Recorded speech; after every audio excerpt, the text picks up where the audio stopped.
여러분 안녕하십니까. 전은책입니다. 오늘 저는 도저히 방송을 할 수 없는 개인적인 일로 정신적인 고통을 좀 겪고 있습니다. 그런데 이 나이는 그런 개인적인 고통을 스스로 사겨야 한다는 걸 알고 있기 때문에 이 방송을 하기로 했습니다.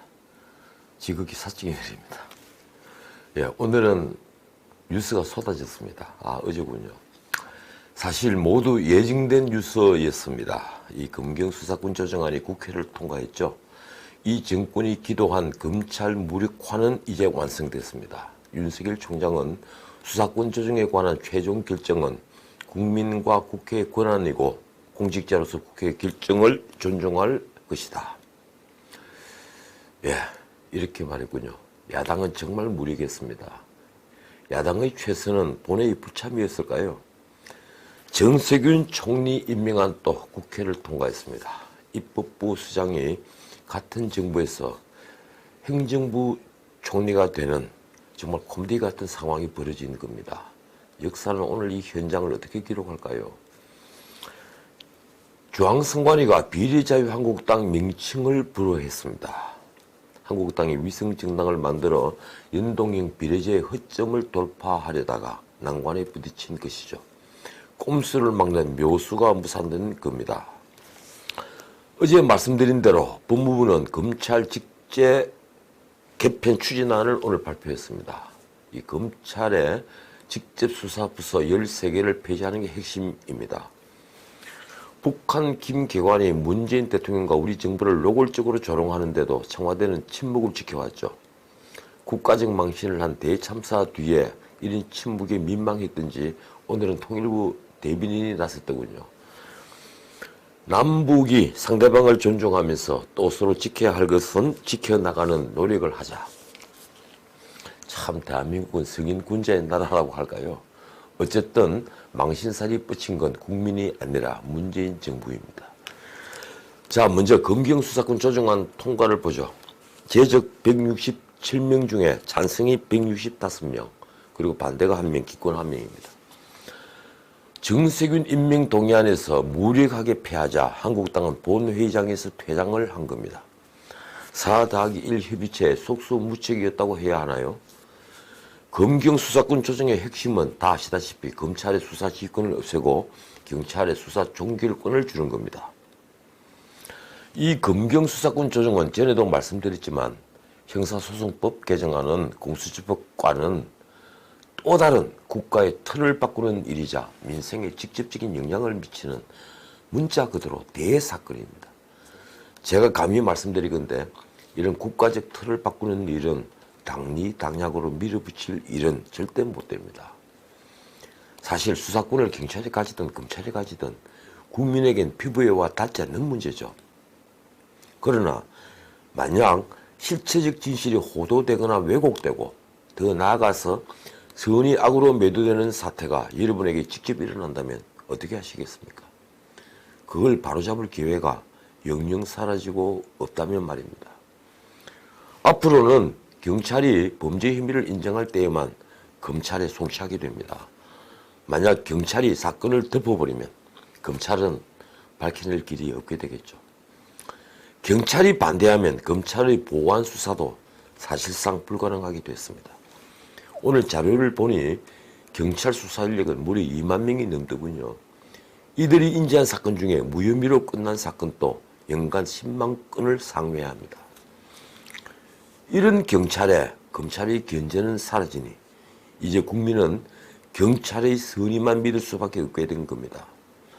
모두 다 알고 있는 한 예를 들죠. 실제 화성살인 사건 중에 8차 사건의 범인으로 지목된 윤모 씨는 무려 20년을 복역했죠.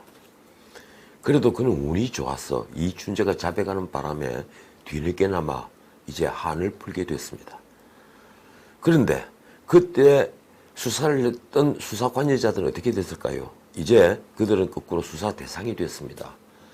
경찰은 당시 형사계장 등 6명을 직권남용 체포감금과 독직폭행 그리고 가혹행위 등의 혐의로 입건했죠. 쉽게 말해 고문에서 자백을 받았다는 얘기입니다. 세상의 관심이 쏠린 사건도 이렇게 범인이 조작됐습니다. 만약 경찰이 과거의 패습을 청산하지 못하고 앞으로도 이런 가혹 행위로 범위를 조작하거나 촉탁수사, 청탁수사 등을 자행하는 일이 벌어진다면 그건 누가 통제할 수 있을까요?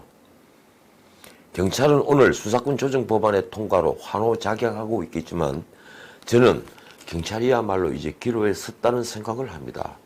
투캅스 같은 영화의 소재로 등장했던 부패 경찰이 또다시 드러난다면 경찰은 만인의 공직이 되겠죠. 어쨌든 그 폐해는 오롯이 국민의 몫이 될 겁니다. 그래서 경찰은 수사권 독립을 외치기 전에 자정 노력을 먼저 보여야 했습니다. 버닝썬 사건 같은 사건이 지금 또 일어나고 있는데도 그걸 일부 부패 경찰의 독직 사건으로 생각한다면 경찰에게 자정은 기대할 수 없습니다. 어쨌든 권력은 검경 수사권 조정을 밀어붙였습니다. 앞으로 정말 지켜봐야 될 일입니다. 윤석열 총장의 반응은 아까 말씀드린 대로 국회의 결정을 존중한다는 겁니다.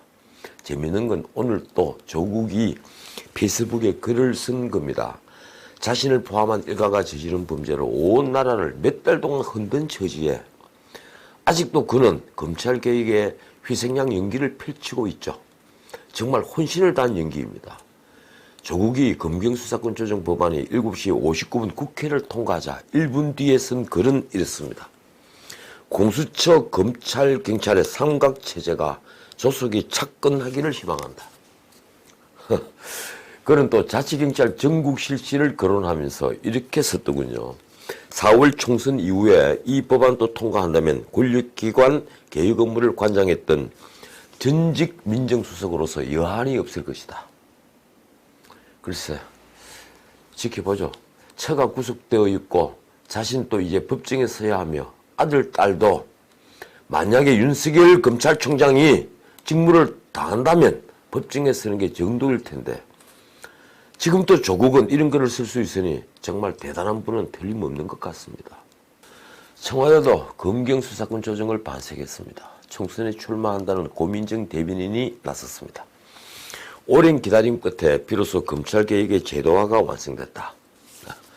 막상 조국을 제대로 비판한 분은 진중권 교수더군요. 그는 조국이 어제 노회찬, 박종철 묘소를 참배한 걸 두고 이런 독설을 날렸습니다. 너는 도대체 어떤 종류의 사람이니 이제 그만하자. 정말 그만했으면 합니다. 그런데 조국주의에 맞서 대항했던 시민들이라는 분들이 조국 백서를 만든다는 추진위원회가 발족을 했는데요. 후원금이 나흘 만에 3억 원이 그쳤다고 합니다. 조국 백서라니 웃어야 됩니까? 울어야 됩니까? 자, 정세균 임명동의안 표결 결과를 말씀드리죠. 4-1의 견고함을 다시 한번 보여주었습니다.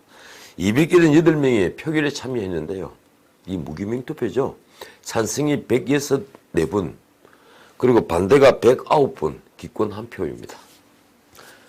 정세균 후보자 인사청문 경과 보고서는 끝내 채택되지 못했죠. 그래서 이 정부 들어서만 청문 보고서가 없는 24번째 인사가 됐습니다. 축하합니다. 문희상 의장은 예상대로 표기를 밀어붙였죠. 예, 그분도 이제 제 할 소임을 다했습니다. 이제 이낙연 총리가 민주당으로 돌아와 총선에 얼굴만한 역할을 하게 됐습니다. 이 권력은 그가 대중적 인기가 있다고 믿고 있겠죠. 예, 그가 차기 주자 1위를 계속 달려왔으니까 말입니다. 과연 황교안 대표는 그와 종로에서 대길투를 할 수 있을까요? 그런데 이렇게 예상되는 싸움엔 아무런 감동도 없습니다. 대중이 황 대표를 골리앗에 도전하는 다윗으로 보는 게 아니라 골리앗에 도전하는 똑같은 골리앗으로 보기 때문입니다. 결국 황 대표의 자기성으로 보이는 게 아니라 권력을 잡기 위한 하나의 과정으로 볼 뿐이다. 이 얘기죠. 그래서 패배하면 황 대표에게는 치명상이 될 수밖에 없습니다. 황 대표를 지켜보는 입장에서 저는 그게 무척 안타깝습니다. 어제 예상한 대로 법무부가 검찰 직제 개편안을 발표한 가운데 대통령이 아끼는 후배라는 이승윤 서울중앙지검장이 오늘 부임했습니다. 그는 그동안 서울고검과 지방지청, 금융위원회 파견 등 한직을 떠돌다가 문 대통령이 집권하면서 곧장 검사장으로 승진했죠.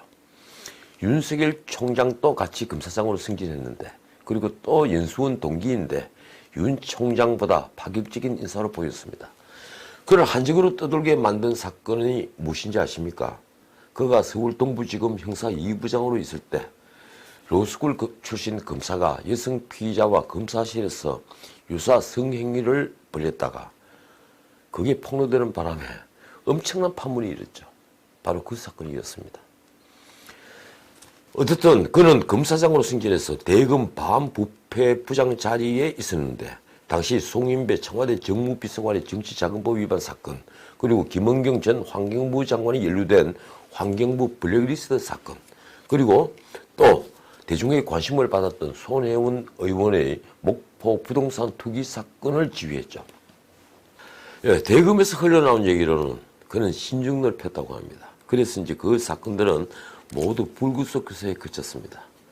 전 정부 적폐청산 수사 때 예컨대 블랙리스트만 하더라도 이렇게 처리하지는 않았죠. 그는 어제 좌친당한 검사들에게 보낸 조롱성 문자로 또 구술소에 올랐습니다.